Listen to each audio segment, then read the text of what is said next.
मित्रांनो, माझे नाव राहुल देवसिंग चव्हाण। आज आपण रेणुका देवी मंदिरकडे आलेलो आहे। रेणुका देवी मंदिर हे अत्यंत प्रसिद्धीचे एक ठिकाण आहे, एक प्रसिद्धीचे ठिकाण म्हणून ओळखलं जातं। रेणुका देवी मंदिराच्या शेजारी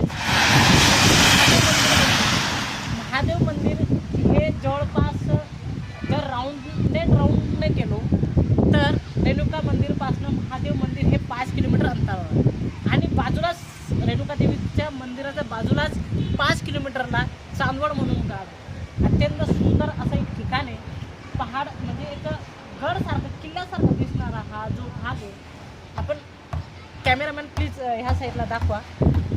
तर हा जो अत्यंत महत्त्वाचा भाग असा गडसारखा दिसतो, शिवाजी महाराजांचे किल्ले जसे असतात किल्ल्यासारखा एक जो भाग आहे हा संपूर्ण भाग आपल्याला पाहायला मिळतो। चांदवड हे क्षेत्र हे मंदिराबरोबरच सगळी जर पाहायला गेलो या दूर दूरून एकदम म्हणजे रेणुका देवी मंदिर हे एक ते म्हणतात ना पाटील समाजातल्या स्त्रियांसाठीचं एकदम काय ते गौरी पूजा म्हणून करता।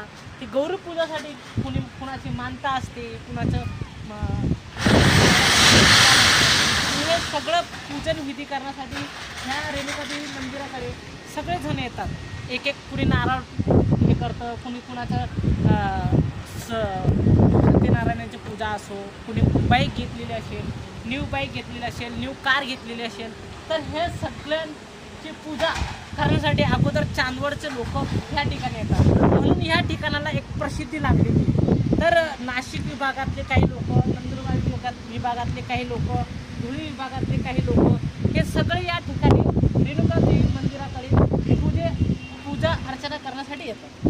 तर कॅमेरामॅन राजू राठोड बरोबर राहुल चव्हाण।